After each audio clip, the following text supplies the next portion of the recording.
시청자 여러분 안녕하십니까? DBS 뉴스 황혜진입니다. 이 시간 주요 뉴스입니다.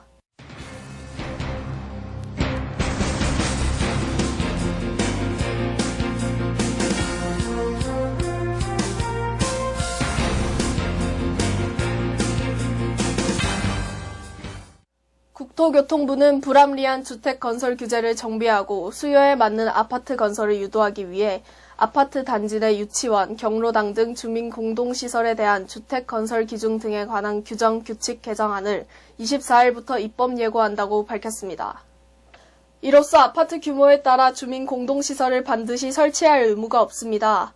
국토부에 따르면 분양 아파트의 경우 시행사가 분양 공고 시 주민 공동시설의 구체적 설치 계획을 공고하고 설치 계획대로 건설하는 경우 의무시설 규정을 적용하지 않기로 했습니다.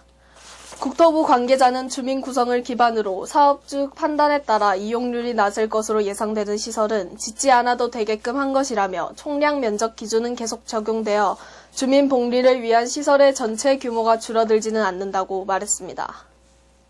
이르면 올해 하반기부터 은행이나 수취기관에 직접 가지 않고 인터넷 뱅킹을 통해 자동납부 해지가 가능해집니다. 금융감독원은 자동납부를 해지하는 데 불편하다는 민원이 접수되어 인터넷 뱅킹을 통해 자동납부 해지를 쉽게 할 수 있도록 금융사에 권고했다고 밝혔습니다. 현재까지 KB국민은행, NH농협, 대구은행, 신한은행을 제외한 나머지 은행들은 일부만 해지가 가능해 고객들이 불편을 호소했습니다. 금강원은 은행의 모든 종류의 자동납부에 대한 조회와 해지가 가능하게끔 인터넷 뱅킹을 정비하도록 권고했으며 해당 은행들은 8월부터 전선화 구축에 들어가 올해 하반기 내에는 모든 은행의 인터넷 뱅킹에서 자동납부 해지가 가능하게 될 예정입니다. 4월 22일부터 검찰이 세월호 참사와 관련해 유병언 전 회장 일가에 대한 수사를 시작한 지 18일 만에 유병언 전 회장이 변사체로 발견됐습니다. 유병언 전 회장은 매실밭에서 신원을 알 수 없는 변사체로 순천 인근 별장 매실밭 주인에게 발견됐습니다. 유 씨의 사망 시점은 5월 31일 전후로 발견 당시 상당히 부패한 상태로 밝혀졌습니다. 변사체의 부패 상태에 따르면 유 씨는 5월 25일 별장에서 도주한 이후 6, 7일 만에 숨졌습니다. 경찰은 유 씨 변사체에 대한 정밀조사 결과를 빠르면 오늘 밝힐 것으로 보입니다. 감사원은 대학병원이 환자들에게 건강검진용 CT의 과도한 방사선 노출 위험을 왜곡해온 사실을 적발했다고 밝혔습니다. 감사원이 국민건강보험공단과 전국의 9개 병원 등을 대상으로 표본조사한 결과 이 기관들은 암 진단용 CT의 일종인 펫CT 촬영에 대한 안내문과 주의사항을 배포하면서 방사선 피폭량이 많다는 내용을 전혀 알리지 않은 것으로 확인됐습니다. 펫CT는 1회 촬영마다 일반인의 연간 피폭 한계량인 최소 13배 이상인 동시에 일반 엑스레이를 200회 이상 촬영한 만큼의 노출량입니다. 감사원은 이를 정확히 표시하지 않는 병원을 관리 감독해야 할 보건복지부는 정보 제공 실태조차 파악하지 못하고 있었다며 복지부에 대책 마련을 통보했습니다. 내년도 중학교 입학생부터 소프트웨어 교육을 의무적으로 이수해야 합니다.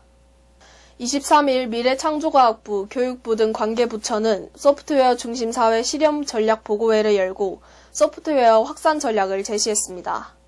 여기서 정부는 고급 인력 양성을 위해 소프트웨어를 초중고교 교육과정에 포함시키기로 했습니다. 정부는 올해 하반기 소프트웨어 교육 운영 지침을 마련하고 초등학교의 경우 희망학교에 한해 소프트웨어 수업을 하고 2017년부터는 정규 교육과정으로 운영할 방침입니다. 중학교는 기존에 있던 정보교과를 소프트웨어 교과로 개편해 2015년 신입생부터 소프트웨어 수업을 의무적으로 이수하도록 할 계획입니다. 고등학교는 소프트웨어 교육을 장려하되 2018년부터 소프트웨어를 일반 선택 과목으로 분류하기로 했습니다.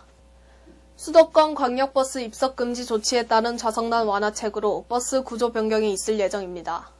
국토교통부에 따르면 버스 업계는 지난 19일 버스 입석 금지 후속 대책 회의에서 하차문을 없애고 좌석 4개를 추가하는 구조 변경을 국토부에 건의했습니다.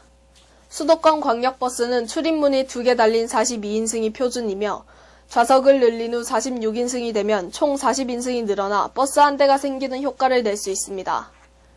김재원 경기도 버스 운송사업 조합 상무는 대부분의 버스 회사가 구조 변경으로 좌석을 늘릴 것이라고 예상했습니다. 한국 수력 원자력 사택 건립을 두고 항수원과 경주시가 대립하면서 올해 초 계획대로 불국사 주차장 부지에 사택 500가구 건립을 추진해야 한다는 것에 여론이 기울고 있습니다. 당초 계획했던 진현동 불국사 주차장을 포기하고 타 지역의 아파트를 매입할 경우 특혜 시비에 휘말릴 가능성과 아파트 매입 과정에서 자치단체나 정부 고위층이 개입하면 또 한 번 갈등이 고조될 수 있다는 우려를 낳고 있습니다. 이에 따라 경주 일각과 관련 업계에서는 한수원의 포기에 앞서 해당 부지에 대해 제기되고 있는 문제점을 해결하려는 노력이 우선시되어야 한다고 주장했습니다. 교육부가 명태수당 확보를 위해 시도교육청에 지방채 발행을 허용하기로 했으나 전라북도 교육청은 발행하지 않기로 했습니다. 교육부는 최근 연금법 개정으로 불이익 등을 우려한 교사들이 명태 신청을 하여 예산 부족 현상이 빚어지자 지방채 발행을 통한 적자 해소 방안을 내놓았습니다. 그러나 도교육청은 재정 부담을 이유로 지방채를 발행하지 않는다는 계획입니다. 도교육청 관계자는 교육부가 원금과 이자를 부담하는 학교 신설 등을 위한 지방채 발행은 사전 교부금 성격이 크지만 명태 지방채는 교육청이 부담해야 되기 때문입니다. 도교육청이 하반기 교원 명예퇴직 신청을 받은 결과 작년에 비해 약 280명 정도가 더 신청해 신청자 수가 크게 증가했습니다. 이에 따라 도교육청은 인사위원회를 열어 지급 규정에 따라 장기 근속 등의 기준으로 우선 명태자를 결정하게 됩니다. 지금까지 시청해주신 시청자 여러분 감사합니다.